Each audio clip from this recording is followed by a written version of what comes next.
今日繼續講下神經製造藥物學習呢樣嘢嘅基本心態準備。一個古人哲學家亞里士多德講過呢，有修養嘅人呢，就能夠容納一個念頭，而不必即刻接受佢嘅。首先就容納咗一個念頭，就唔係認假，即刻否定。因為人類呢，大致上將事情分類呢，就變咗好易先入為主，整下日久生情緒就執着咗，一分又有爭對錯。其實呢啲對錯呢，可能係一個臨時嘅判斷呢，未必係永久嘅。咁大致上學習腦袋製藥亦都類似個人成長，即係優化嗰個認知，於是個信念又會優化。將舊嘅理性引致舊嘅信念，學咗新嘅認知，於是有新嘅理性呢，就會可能有一個新嘅信念。咁呢個人成長，英文就係 personal development， 其實最重要嗰部分就係 personality development， 即係個性情成長。性情成長即係由舊嘅認知情緒去到一個新認知新情緒。基本態度呢，就最緊要就係要學習反感就要開心。呢樣嘢就覺得好奇怪，反感仲開心。因為問題呢，就係我哋習慣咗某種諗嘢模式呢，於是聽咗同自己覺得相反嘅語言呢，就自動感覺相反，就變咗反感嘅。咁所以就正常人呢，就反感就唔開心。想突破舊思維呢，就要練習反感就開心，因為有機會突破自己個舊框架思維模式，可能學到一啲新嘅對於自己有好處嘅嘢。孔子講過：生而知之者上也，學而知之者次也，困而不學又其次也，困而不學民思為下矣。咁正常人呢，通常就喺個社會就尋找認同。同聲同氣同溫層就最易傾嘅。咁當事情同自己習慣感覺信念相反呢，其實有兩種認知嘅態度，一種就快思，一種就慢思。快思就感覺唔妥啊，反對；慢思就係學習。咁一般人呢，用咗快思嘅方式呢，就係保護個認同，感覺相反就係反感。困而學對抗，因為覺得一啲嘢自己唔識嘅呢，就覺得肉酸，就會自動去否定。另外一種就係有好奇心，對於一啲反感嘅嘢，就知道可能對於自己可能有個思想突破有好處呢，覺得困呢，困而學之。學就要問，因為問嗰陣時呢，好似嗰一刻就好似好愚蠢；唔問呢，就成世都愚蠢。所以古語有云呢，大智若愚。越係覺得愚蠢呢，覺得自己愚蠢呢，咁就越係學到更多嘅嘢。因為有好奇心先可以創造奇蹟。如果冇好奇呢，可能就冇奇蹟嘅出現。究竟學嘢識人定識字好啲呢？識人呢，聽人講呢，其實以聽為虛，呢個係建立信人哋，就唔係自信心嚟嘅。因為有時口講無憑嘅，實際有文憑呢，亦都唔等於當事人講嘅嘢係啱嘅喎。因為呢，同樣嘅數據呢，其實可以唔同人嗰個演繹方法唔同嘅。喺醫學都好常見嘅，同樣嘅數據呢，醫生可以用唔同角度呢，就得出唔同嘅結論都可以嘅。咁所以其實識字呢，可能係對於建立自信心係好重要。識字可以睇科學證據，眼見為實。咁學咗點樣腦袋製藥嗰啲科學證據呢，逐漸建立身體細胞控制嗰種自控能力呢，就建立身體健康自信心。咁有咗身體健康自信心咧，咁就算有病，個人都唔會習慣無力感，變咗心虛。喺知識嚟講咧，如果各位聽過呢個知識咧，最好就係同自己講，雖然我聽過，提醒都好嘅，等我強化個記憶。另外一種心態就係，如果覺得，咦，呢啲我都識啦，不如轉第二頁啦。咁呢種諗嘢方式咧，其實有少少就係會有個負面情緒咧出現咗咧，其實會妨礙嗰個增加記憶嘅。喺現代社會，其實科技越發達咧，產生壓力越大，因為太多項目資訊選擇咧，就會有問題嘅。正常人咧，佢個潛意識就係心理物質兩種分別去思維。精神健康就諗住係主要思想，身體健康就當咗主要喺物質，就冇諗過咧，其實身體健康雖然身體係物質，其實背後嗰個神經信號系統其實係好重要嘅。因為就算我哋食任何補品好貴嘅，如果我哋個思想負面咗唔知咧，我哋將一啲好嘅原材料咧，就製造壓力荷爾蒙俾自己。咁所以似乎係背後嗰個操控系統咧，可能重要過嗰個硬件。正如地下鐵、火車運作，其實嗰個背後嗰個軟件操控系統咧，就真係控制到嗰個硬件嗰個移動方向。純粹硬件對硬件咧，其實只係一個眼見為實嗰種諗嘢模式。眼不見咧，好多時其實係幕後主腦更加重要。而呢個幕後主腦咧，通常就唔係講眼見嘅嘢，譬如眼見血壓偏高啊，眼見肥胖啊，其實呢啲只係一個病變嗰個過程。呢啲背後好多時都係嗰個神經信號系統有問題，即係個心情引致血壓高，心情引致內部啲類固醇分泌，皮質醇升高咗就引致肥胖。所以如果淨係睇表面嗰樣嘢去處理咧，忘記背後咧，有時就變咗事倍功半。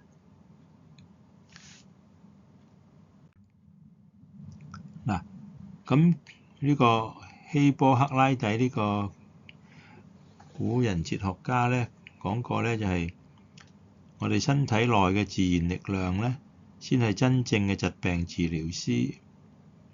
或者呢個有人講佢係叫做西方嘅醫學之父。咁佢都知道咧，其實我哋內部嘅自然力量先係真係醫病嘅。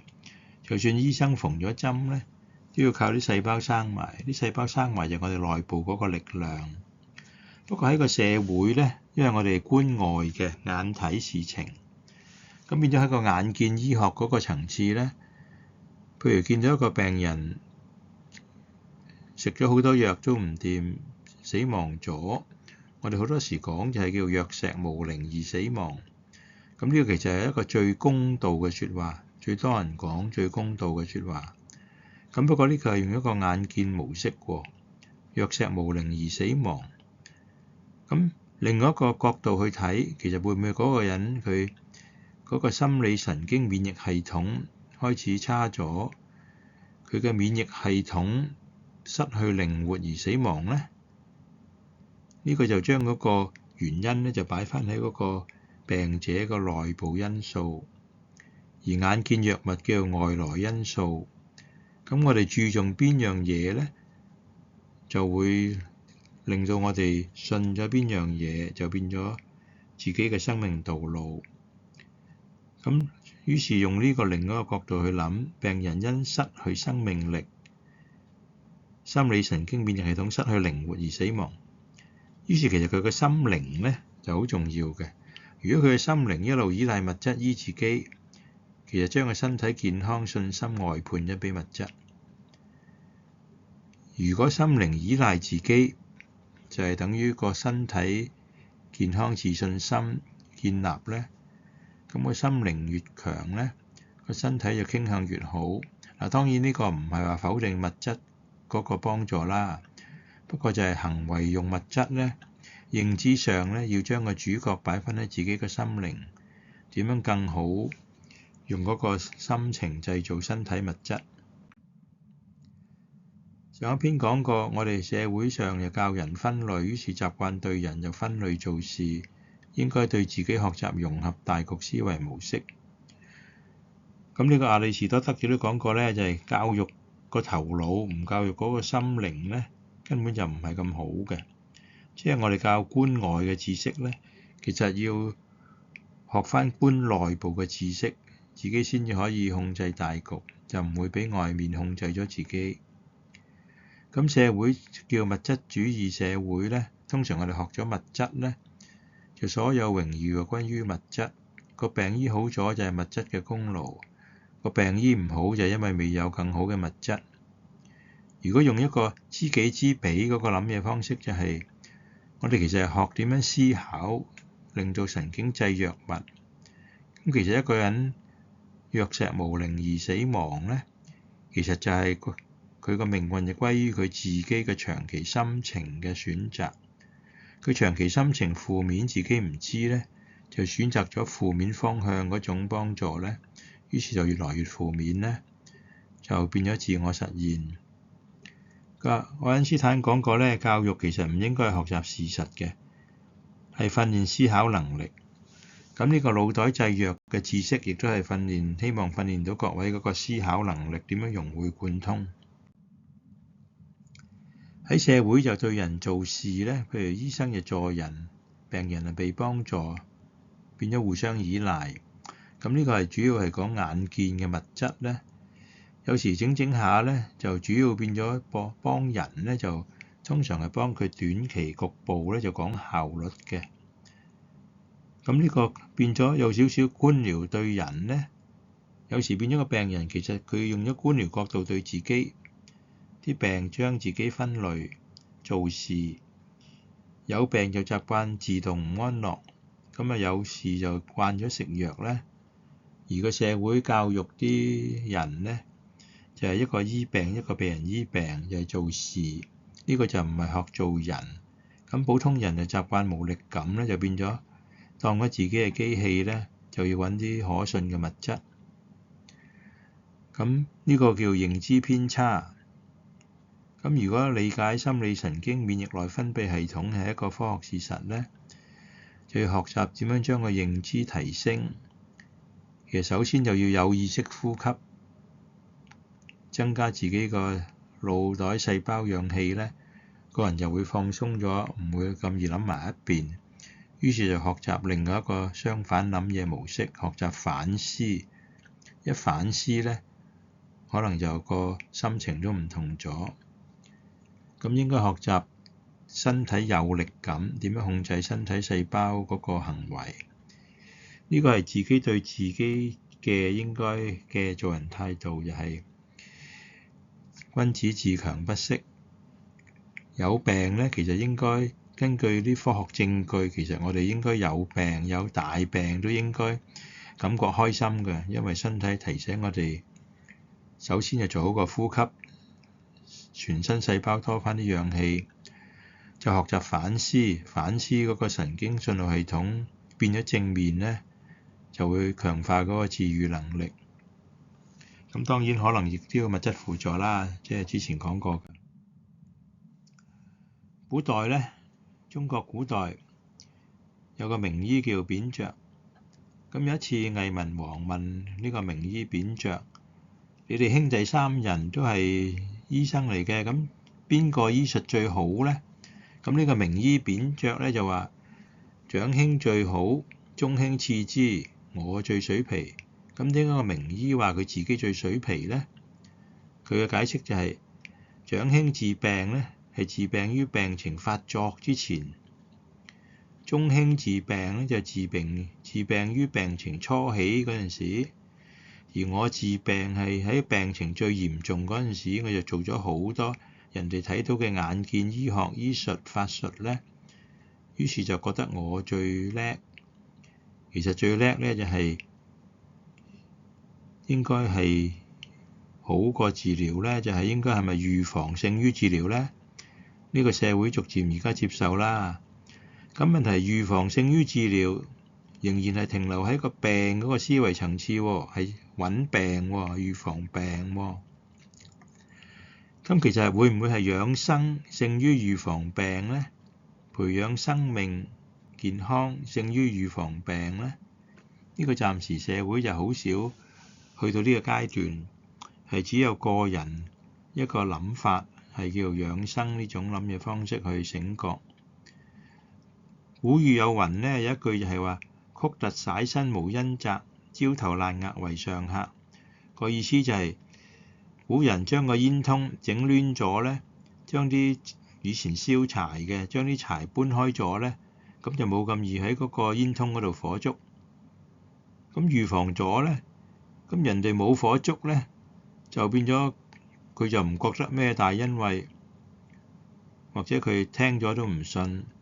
咁直到真係火燭燒咗呢，咁人哋幫佢救火嗰啲消防呢，就變咗係一個上客啦，因為真係好大功勞。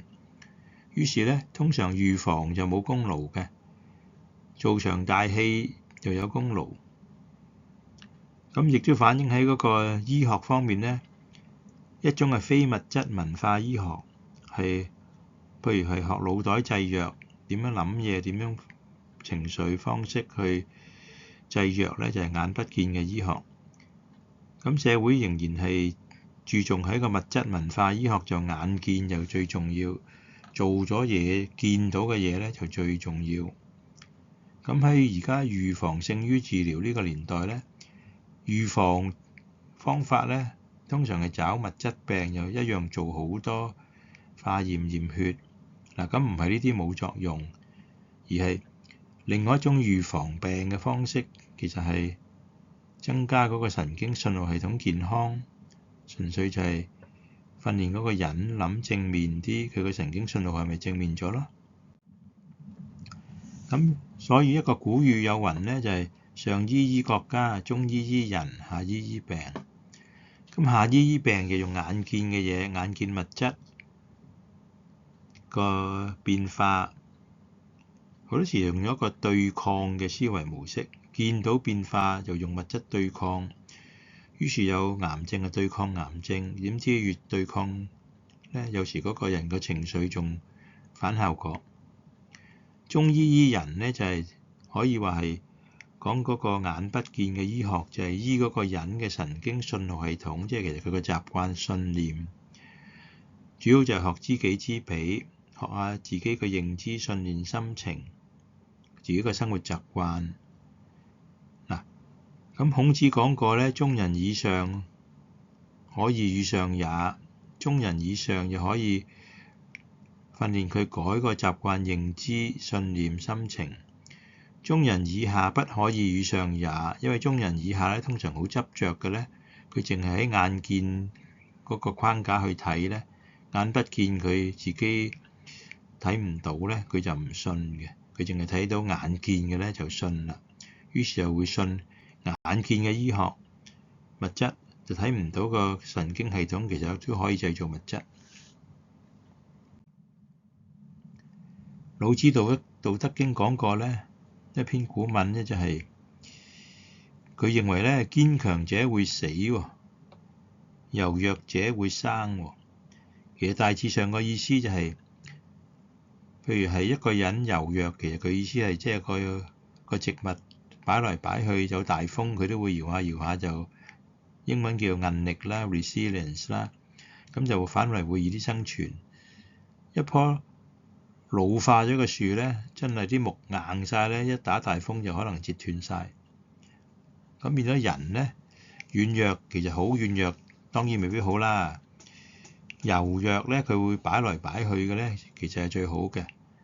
太過硬晒太咧，反為就可能會會撞板。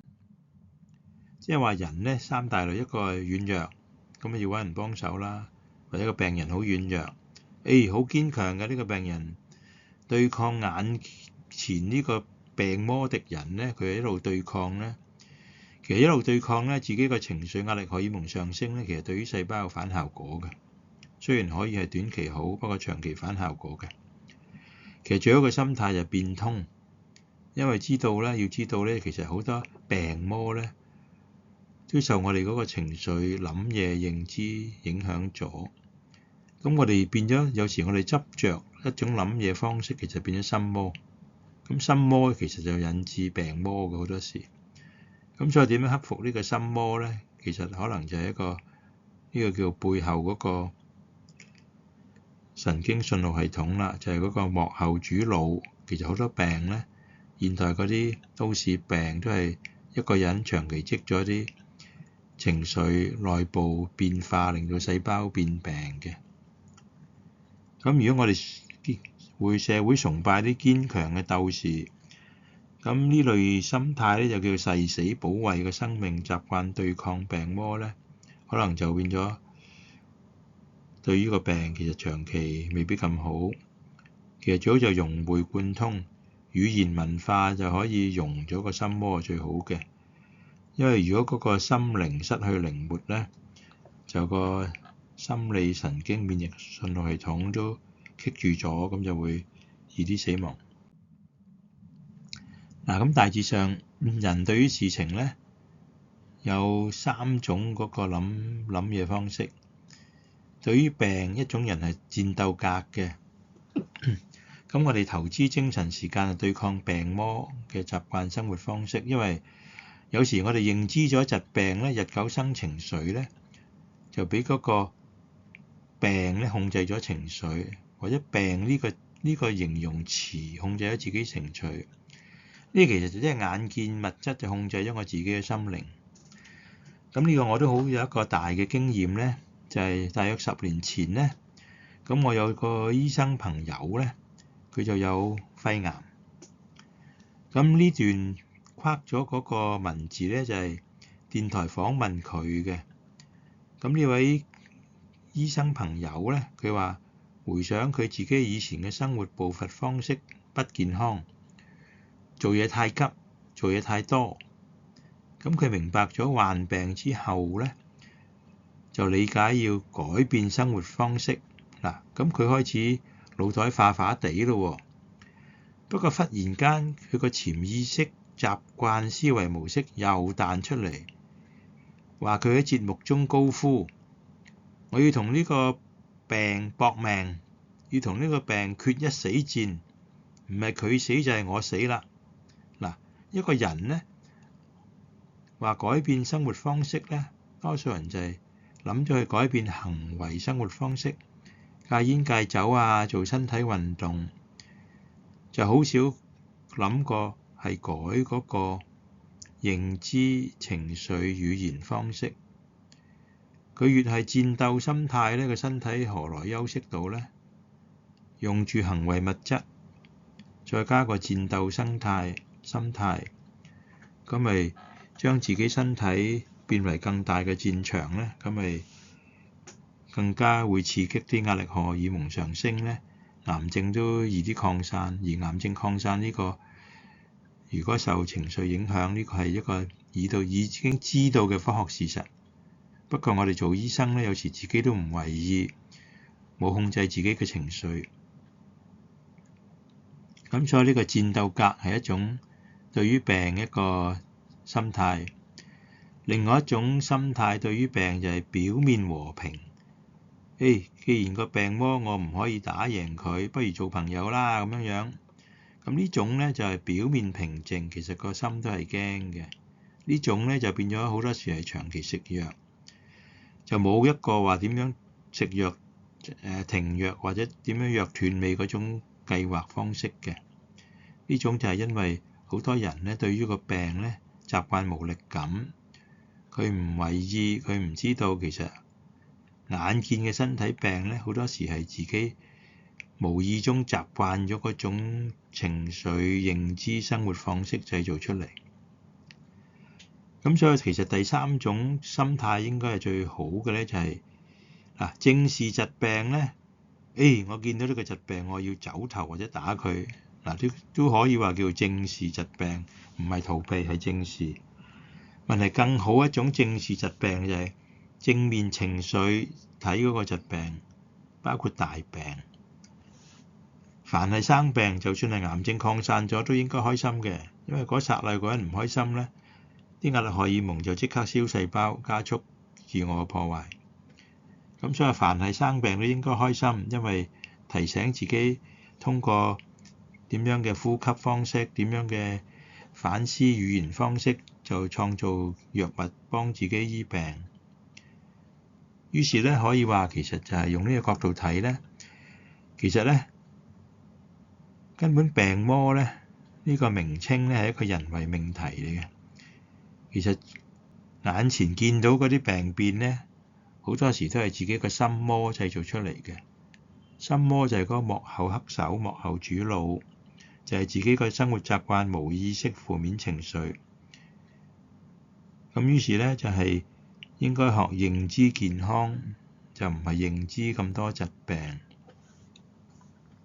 你可以話台前上、名義上嗰啲病咧，好多種病嘅病名咧，幕後實際上都係個心魔走出嚟嘅。咁究竟醫幕後嗰樣嘢重要，嗰個係治本，抑或醫嗰個表面現象重要啲咧？亦都係個個人嗰個價值觀唔同。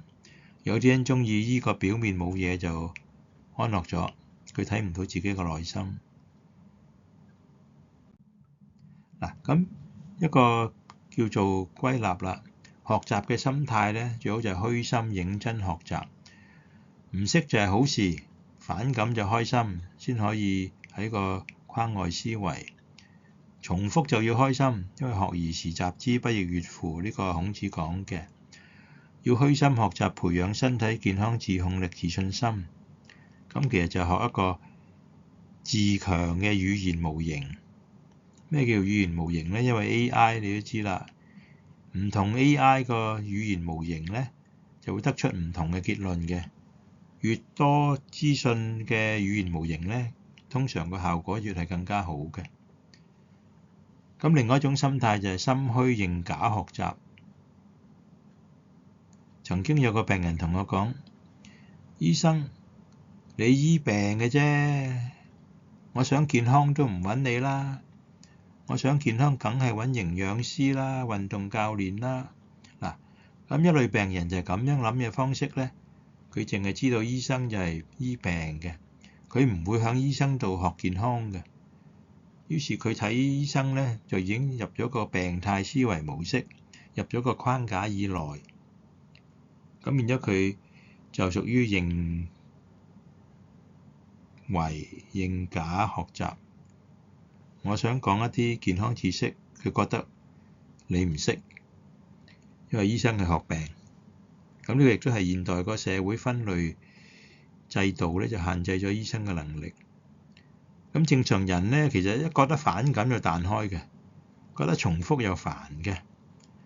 咁通常覺得自己啱嘅，堅強又覺得自己其實自大咗都唔知。咁其實呢種咧，其實係一個壓力反應。壓力反應嘅意思就係負面情緒產生呆打走呢種三種反應。咁有時要檢討下自己係咪屬於呆打走呢三種負面反應咧，就知道自己係咪學習心態。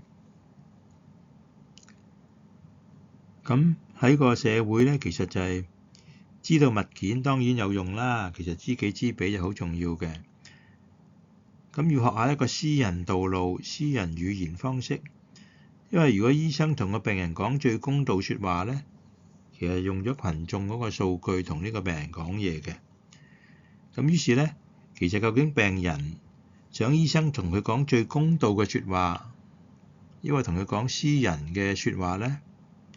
公道嘅説話就係即係有病醫病咯，就當咗佢係物質，當咗佢係機器。咁所以有時就係究竟講公道説話係咪一個好事咧？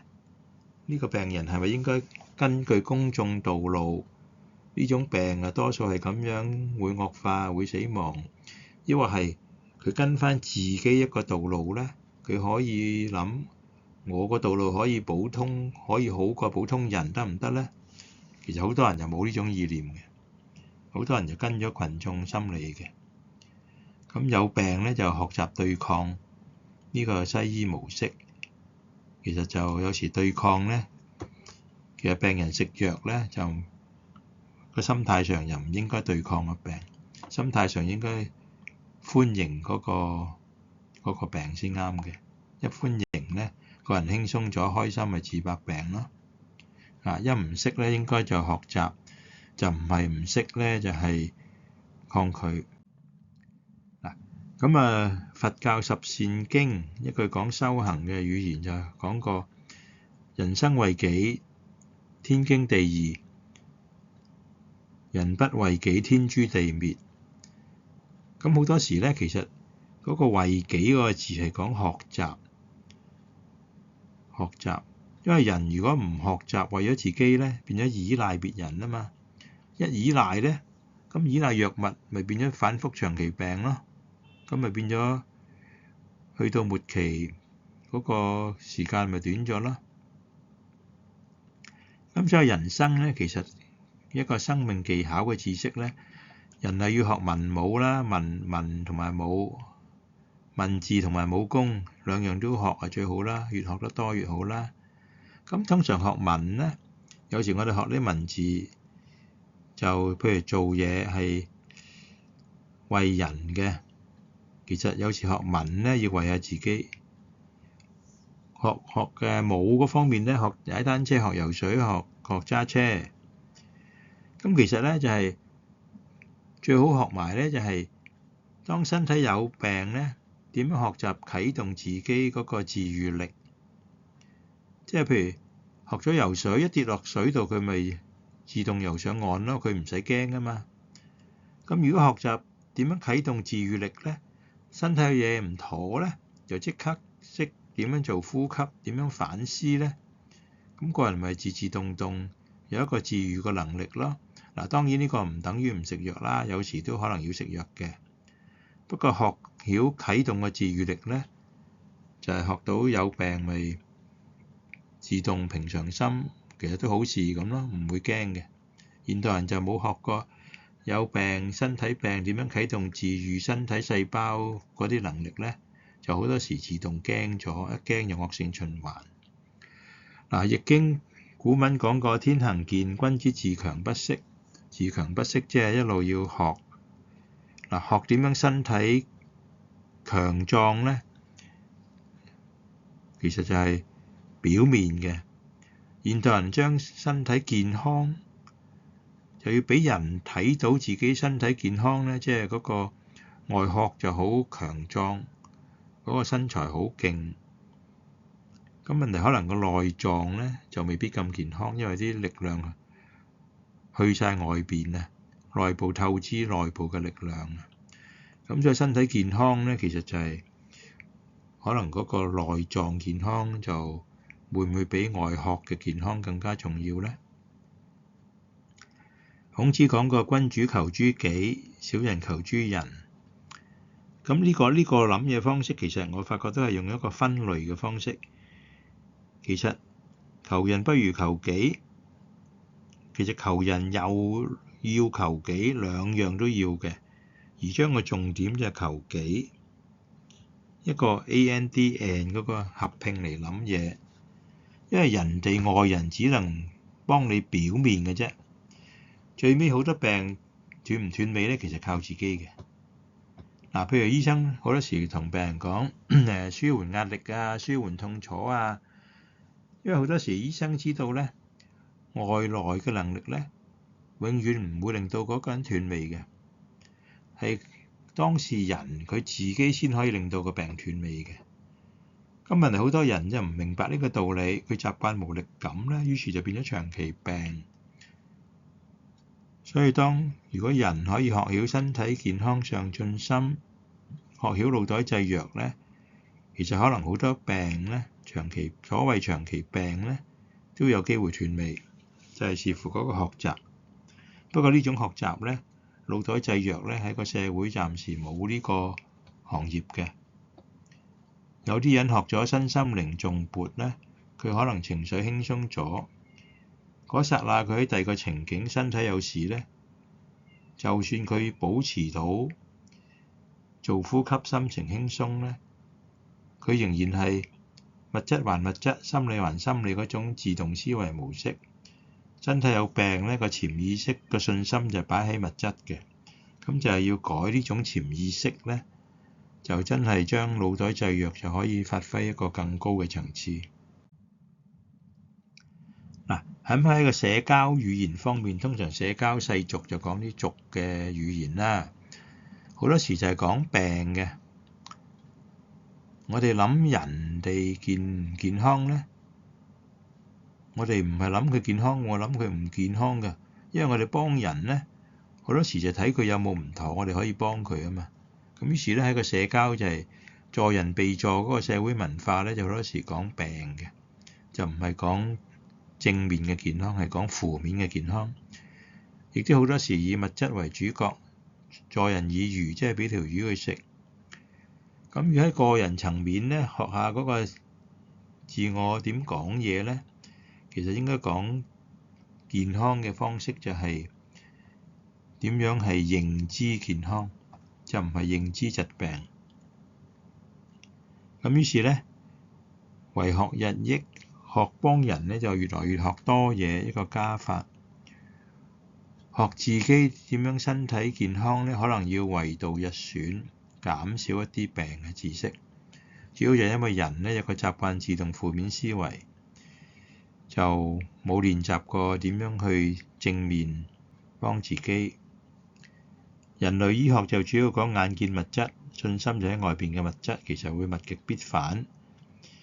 人類嘅神學咧就講眼不見嘅神，個信心就喺外邊嗰個神，其實咧就無意識心虛嘅。如果用個人醫學角度咧，就係講眼不見嘅神經信號係自己內部嘅神經線，個神就永遠喺自己裏邊。咁呢個神經信號累積咧，其實可以變咗神蹟。主要就離開嗰個習慣自動負面思維嗰個方式。最後講下咧，就係古代哲學家咧講過咧，真理有3個階段。首先就俾人嘲笑，第二就遭到強烈反對，第3個階段就覺得不言而喻啦，梗係咁噶啦。咁係由中間嗰個反對去到接受嗰個階段咧，有時就係變咗每個人嗰個習慣認知模式。因為我哋喺個社會習慣分類諗嘢咧，譬如我係學咗主要賣藥嘅、賣產品藥物嘅咧，咁對於腦袋製藥呢個概念咧，好自然咧就潛意識抗拒嘅。一抗拒咧，亦都唔會有興趣睇嗰啲醫學證據。咁整下咧，就變咗個腦袋就未必轉到彎。或者我哋有時講慣咗衞生，保衞別人生命，即係自己覺得係自己救世主咁樣咧，咁變咗一個救人嘅心態咧，變咗咧就係用咗個物質角度。咁用咗物質角度咧，就變咗唔係養生啦。養生就要和諧、喜悅先養生。保衞咧就自動係有個負面情緒嗰種出現。咁如果用習慣分類思維模式咧，就係生物物質分類醫學模型咧，就會認為神經製藥物係歪理，冇呢件事。如果學融合咧，心理社交物質醫學模型嘅思維模式咧，其實神經製藥物係真理嚟嘅。咁一種歪理，一種真理，兩種唔同意見咧，其實視乎當事人咧嗰個價值觀喺邊。價值觀如果喺眼見嘅物質咧，當然係眼見先係真啦。認為眼不見嘅就唔係嘅，冇嘅。咁就變咗任人選擇個價值觀喺眼見定眼不見啦。眼見咧就係淨係睇到眼前，睇唔到未來。咁呢個係一個正常社會嘅現象。咁用另外一個英文比喻 elephant in the room， 即係房間裏邊有隻大象咧。咁好多人就視而不見嘅，因為佢覺得唔重要。我俾藥物幫人最重要，腦袋製藥唔多識唔重要，咁咪變咗每個人嘅選擇唔同嘅，可以視而不見，唔講唔存在，有時變咗係一個行業嗰個文化忌諱嚟嘅。咁呢啲忌諱咧就變咗限制咗自己。嗱，咁有時始終幫人咧就主要用物質嘅，因為冇物質俾佢咧，對方咧有時覺得好似欠咗啲嘢咧就冇信心嘅。咁問題俾慣咗物質咧，整下信心喺晒物質咧，就會洗埋自己個腦咧，令到自己個信心都喺物質，就睇唔到眼見唔到嘅物質個重要性。咁一個象嘅比喻，一個係盲人摸象，一個就大象在房間，當佢冇到。咁呢個係一個每個人自由選擇，個生命價值觀擺喺邊，擺喺做好自己，或者係唔好諗咁多啦，俾人搞掂啦。當個身體健康外判咗俾別人咧，別人只能夠幫你醫病，係俾唔到健康你嘅，所以就變咗好多人變咗長期病啦。咁希望各位大致上明白咗咧，呢個分類思維模式咧就係棘住每一個人嘅，最好學習融合思維，咁咪會最好啦。好，講住咁多先。